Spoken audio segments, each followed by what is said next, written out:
नमस्कार, हिमाचल समाचार में आपका स्वागत है। आज के मुख्य समाचार। श्री शिव प्रताप शुक्ल ने हिमाचल प्रदेश के राज्यपाल पद की ली शपथ। मुख्यमंत्री ने प्रदेशवासियों को शिवरात्रि की दी बधाई। मुख्यमंत्री ने कहा एचआरटीसी में किया जाएगा विद्युत चालित वाहनों का समावेश। सौर सिंचाई योजना ने बदली किसानों की तकदीर। प्रदेश को हरित ऊर्जा राज्य बनाने को भी संबल प्रदान करेगी ये योजना। ब्रिटिश उच्चायोग के प्रतिनिधिमंडल ने मुख्यमंत्री से की भेंट। मुख्यमंत्री ने श्रीमती किरण बाली के निधन पर किया शोक व्यक्त। और अब समाचार विस्तार से। श्री शिव प्रताप शुक्ल ने आज राजभवन में आयोजित गरिमापूर्ण समारोह में हिमाचल प्रदेश के राज्यपाल पद की शपथ ग्रहण की। हिमाचल प्रदेश उच्च न्यायालय की कार्यवाहक मुख्य न्यायाधीश न्यायमूर्ति सबीना ने उन्हें पद एवं गोपनीयता की शपथ दिलाई। अहं शिव प्रताप शुक्ल ईश्वरस्य शपथं ग्रहणामि यदहं श्रद्धापूर्वकं हिमाचल प्रदेशस्य राज्यपालपदस्थ कार्यपालनं करिष्यामि। स्व सकलयोग्यताया संविधानस्य विधेयस्य परिरक्षणं संरक्षणं प्रतिरक्षणस्य करिष्यामि। इस अवसर पर मुख्यमंत्री ठाकुर सुखविंदर सिंह सुक्खू और अन्य गणमान्य व्यक्ति विशेष रूप से उपस्थित थे। मुख्यमंत्री ठाकुर सुखविंदर सिंह सुक्खू ने प्रदेशवासियों को महाशिवरात्रि पर्व के अवसर पर शुभकामनाएं दी हैं। मुख्यमंत्री ने कहा कि महाशिवरात्रि पर्व राज्य में मनाए जाने वाले प्रमुख त्योहारों में से एक है। इस पर्व का प्रदेश के लोगों के लिए विशेष महत्व है। लोग इस अवसर पर भगवान शिव की पारंपरिक तरीके से पूजा अर्चना करते हैं। इस पर्व के माध्यम से परस्पर सौहार्द को भी बढ़ावा मिलता है। मुख्यमंत्री ठाकुर सुखविंदर सिंह सुक्खू ने शिमला में परिवहन विभाग की समीक्षा बैठक की अध्यक्षता की। इस अवसर पर मुख्यमंत्री ने कहा कि प्रदेश सरकार हिमाचल को वर्ष 2025 तक हरित ऊर्जा राज्य बनाने की दिशा में कार्य कर रही है। उन्होंने कहा कि कार्बन उत्सर्जन को कम करने तथा हरित ऊर्जा के अधिकतम दोहन को प्राथमिकता प्रदान करते हुए इस लक्ष्य को प्राप्त करने के लिए ठोस कदम उठाए जा रहे हैं। उन्होंने कहा कि प्रदेश में विद्युत चालित वाहनों के संचालन को भी बढ़ावा दिया जा रहा है। मुख्यमंत्री ने कहा कि परिवहन विभाग को विद्युत चालित वाहनों से लैस कर दिया गया है और अब हिमाचल पथ परिवहन निगम में भी विद्युत चालित वाहनों का समावेश किया जाएगा। उन्होंने परिवहन निगम के बेड़े में चरणबद्ध ढंग से विद्युत चालित बसें शामिल करने के निर्देश दिए।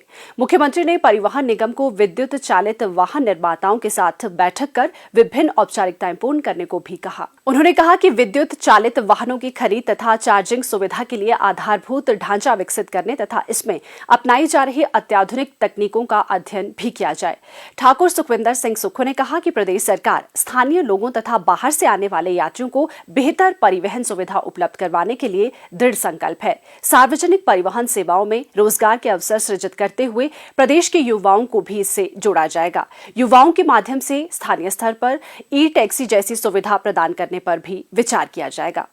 हिमाचल एक कृषि प्रधान प्रदेश है। कृषि हमारी अर्थव्यवस्था की नींव है, लेकिन ये कई चुनौतियों से भरा व्यवसाय भी है, जिसमें किसानों को सिंचाई, बेसहारा पशुओं तथा जंगली जानवरों द्वारा उत्पन्न अनेक समस्याओं का सामना करना पड़ता है। हिमाचल प्रदेश में अधिकांश कृषि क्षेत्र बारिश पर निर्भर करता है। किसानों की इस निर्भरता को समाप्त करने के लिए प्रदेश सरकार की अनेक योजनाएं कारगर साबित हो रही है। जिला कांगड़ा के फतेहपुर उपमंडल के तहत रियाली पंचायत में लोग पानी की कमी के कारण वर्ष भर बारिश पर निर्भर रहते थे। गर्मियों के मौसम में यहां उन्हें अपने मवेशियों के साथ साथ खेतीबाड़ी के लिए भी इस समस्या से जूझना पड़ता था। प्रदेश सरकार के कृषि विभाग ने यहां के किसानों की बारिश पर निर्भरता खत्म करने के लिए सौर सिंचाई योजना कार्यान्वित की है। इस क्षेत्र में किसानों के जीवन में खुशहाली आई है।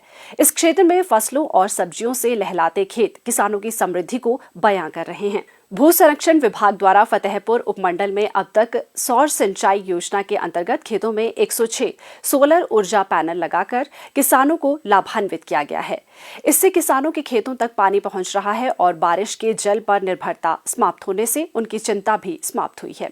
इस योजना के तहत लाभान्वित किसान श्री केवल सिंह, श्री हेमराज, श्री रमेश चंद तथा श्री रमेश सिंह ने बताया कि इस क्षेत्र में पानी के प्राकृतिक स्रोत एवं कुहलों आदि की सुविधा न होने के कारण उन्हें खेतीबाड़ी तथा मवेशियों के लिए वर्ष भर बारिश पर ही निर्भर रहना पड़ता था, जिसके कारण यहाँ के किसान खेतीबाड़ी से पीछे हट रहे थे और उन्हें पशुओं के लिए चारे की समस्या का सामना भी करना पड़ता था। लेकिन सौर सिंचाई योजना के तहत सुविधा प्रदान होने से उन्हें खेतीबाड़ी के लिए पर्याप्त जल उपलब्ध हो रहा है। जिन्हें भी खेती बाड़ी है ये हिमाचल सरकार द्वारा ਜਿਹੜੇ सोलर पंप सौर ऊर्जा वगैरह ਇਹਨਾਂ ਦੇ ਲਗਾਉਣੇ ਨਾਲ ਸਾਡੀ ਖੇਤੀਬਾੜੀ ਦਾ ਬਹੁਤ ਜ਼ਿਆਦਾ ਮਤਲਬ ਫੈਲਾ ਹੋਇਆ ਹੈਗਾ। ਤੇ ਹੋਰ ਬਾਕੀ ਆਪਣੀ ਕੰਮਕਾਰ ਦੀ ਤਕਨੀਕ ਅਲੱਗ-ਅਲੱਗ ਤਰ੍ਹਾਂ ਦੀ, ਜਿਸ ਤਰੀਕੇ ਅਸੀਂ ਗੋਭੀ ਲਗਾਈ ਹੈ, ਗੋਭੀ ਦੇ ਵਿੱਚ ਅਸੀਂ ਥੋੜੀ ਨਾਲੀਆਂ ਬਣਾਈ ਕੇ ਦੂਸਰਾ ਮਤਲਬ ਅੱਗੇ ਖੀਰੇ ਦੀ ਖੇਤੀ ਤਿਆਰ ਕਰ ਲੈਣੀ ਹੈ, ਡਬਲ ਫਾਇਦੇ ਮਤਲਬ ਕਰ ਸਕਦਾ। ਜਿਸ ਤਰ੍ਹਾਂ ਤੁਸੀਂ ਗੋਭੀ ਲਗਾਈ ਹੈ, ਗੋਭੀ ਦੇ ਉੱਪਰ ਸਾਈਡ ਇੱਕ ਬੀੜ ਬਣਾ ਦਿਓ, ਉਹਦੇ ਸਾਈਡ ਵਿੱਚ ਮੂਲੀ ਵੀ ਲਗਾ ਸਕਦੇ, ਚੁਕੰਦਰ ਲਗਾ ਸਕਦੇ, ਬੀਨ ਲਗਾ ਸਕਦੇ, ਪਾਲਕ ਲਗਾ ਸਕਦੇ, ਮੇਥੇ ਲਗਾ ਸਕਦੇ, ਯਾਨੀ ਕਿ ਹਰ ਤਰ੍ਹਾਂ ਦੀ 2-3 ਤਰ੍ਹਾਂ ਦਾ ਬੈਨੀਫਿਟ ਲੈ ਸਕਦੇ। ਮਟਰਾਂ ਵਿੱਚ ਵੀ ਤੁਸੀਂ ਹਰ ਚੀਜ਼ ਦੀਆਂ ਅਲੱਗ-ਅਲੱਗ ਚੀਜ਼ਾਂ ਲਗਾਓ, ਜਿਵੇਂ ਕਿ ਲੋਕੀ बोलते एक तरफा फायदा है, मतलब तीन गुना फायदा ले सकता बंदा जिंदा। इस सोलर मोटर द्वारा हम गेहूं की खेती, धान की खेती, सब्जियां, फल आदि उत्पन्न करते हैं। और पहले क्या था कि बारिश का पानी पड़ता था तभी फसल होती थी हमारी, और जब से ये सोलर मोटर लगाई है तब से हमें पानी की किल्लत का सामना नहीं करना पड़ता। जब दिल करता है तब हम सोलर मोटर द्वारा अपने खेतों में पानी लगा लेते हैं, और इससे हमारी आर्थिक आय भी अच्छी हो रही है। हम प्रदेश सरकार व विभाग का धन्यवाद करते हैं। सौर सिंचाई योजना का सबसे बड़ा लाभ ये है कि सोलर ऊर्जा पैनल में यूनिवर्सल सोलर पंप कंट्रोलर लगाकर सौर ऊर्जा से आटा चक्की, घास काटने की मशीन, फल एवं सब्जी सुखाने की मशीन, मिनी कोल्ड स्टोरेज तथा डीप फ्रिज आदि उपकरण चलाए जा सकते हैं। साथ ही इन्वर्टर के माध्यम से बिजली का घर में भी उपयोग किया जा सकता है।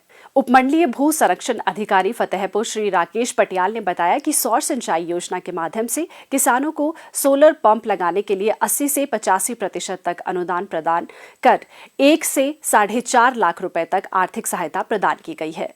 मुख्यमंत्री ठाकुर सुखविंदर सिंह सुक्खू के कुशल नेतृत्व में प्रदेश सरकार किसानों, बागवानों व पशुपालकों की आय बढ़ाकर उनकी आर्थिक समृद्धि के लिए अनेक महत्वाकांक्षी कदम उठा रही है। प्रदेश सरकार ने पर्यावरण को संरक्षित रखने के लिए जल विद्युत, हाइड्रोजन और सौर ऊर्जा का दोहन करने तथा प्रदेश को 2025 तक देश का पहला हरित ऊर्जा राज्य बनाने का संकल्प लिया है। सौर सिंचाई योजना प्रदेश सरकार के इस संकल्प को पूरा करने में निश्चित रूप से संबल प्रदान करेगी।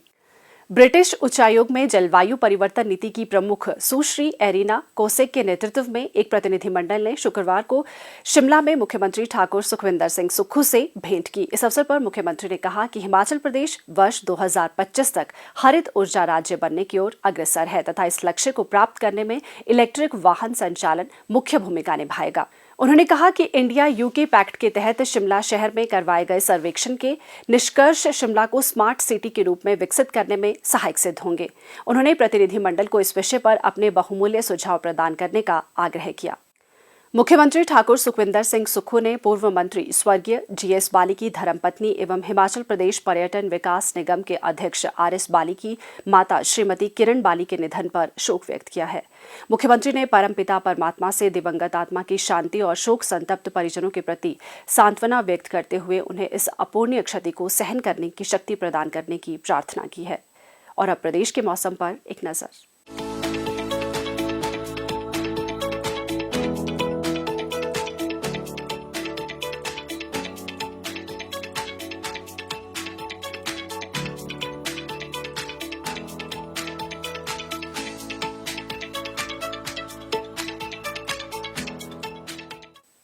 हिमाचल समाचार देखने के लिए सब्सक्राइब करें YouTube channel information and public relations department HP, follow करें ट्विटर @DPRHP, लाइक करें Facebook page information and public relations department Himachal Pradesh, visit करें वेबसाइट www.himachalpr.gov.in।